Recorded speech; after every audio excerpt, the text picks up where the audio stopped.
কেন অশান্ত? সংসারের জন্য আমার মন অশান্ত। উনি বলছেন না, তোমার বোঝাতে ভুল হচ্ছে, তোমার মন অশান্ত বলে সংসার এত কষ্টকর মনে হচ্ছে। তাই কি? এটা আমাদের ঠিক মনে হচ্ছে না। কথাটা বেশ দারুণ বলবো, একটা চমকপ্রদ কথা, কিন্তু সত্যি কি মনের জন্য সংসারকে এরকম খারাপ মনে হচ্ছে না? সংসারেই তো সমস্যা আছে। এর ছোট্ট জিনিস ভাবলে বোঝা যায় যে আহ, একই সমস্যা, একই রকম প্রবলেম, দুজন লোকের রিয়াকশন কিন্তু দুরকম। এক জায়গায় হয়তো বাড়িতে অশান্তি ঝগড়া হচ্ছে, একজন শান্ত মনে থাকতে পারে, আর আরেকজন উদ্বিগ্ন হয়ে রেগে যাচ্ছে, বিরক্ত হচ্ছে। তার মানে ওই একই সমস্যা যদি কেউ শান্তভাবে, তার রিয়াকশন বেশি হচ্ছে না, মাইন্ড ইজ কাম, আরেকজনকার রিয়াকশন বেশি হচ্ছে, তফাৎটা মনে, সমস্যাটা তো একই। মেনে নিলাম সংসারে অনেক সমস্যা আছে, ডাক্তাররা এটা খুব ভালো বোঝেন, সব ডাক্তার আমি দেখি সঙ্গে সঙ্গে বলে ঠিক বলেছেন।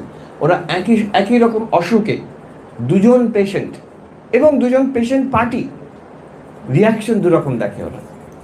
একজন ধীর স্থিরভাবে হয়তো মেনে নিল, একটা হয়তো গুরুতর অসুখ ধীর স্থিরভাবে মেনে নিল, আরেকজন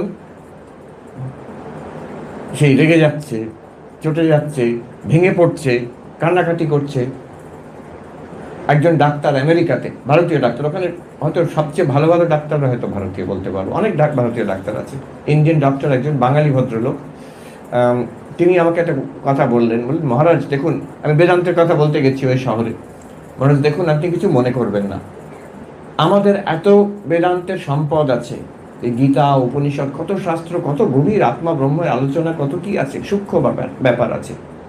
কিন্তু আমি একটা কথা বলবো, আমি দেখি টার্মিনাল কেস, মারা যাবে পেশেন্ট, অনেক সময় দেখেছি ইন্ডিয়ান পেশেন্ট যারা বৃদ্ধ ইন্ডিয়ান, তারা উদ্বিগ্ন, ভেঙে পড়ছে, অশান্ত, ছটপটে।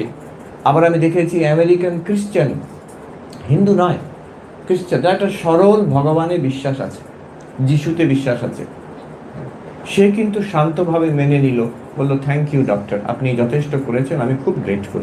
মারা যাচ্ছে সে, তো তফাৎটা কেন হচ্ছে?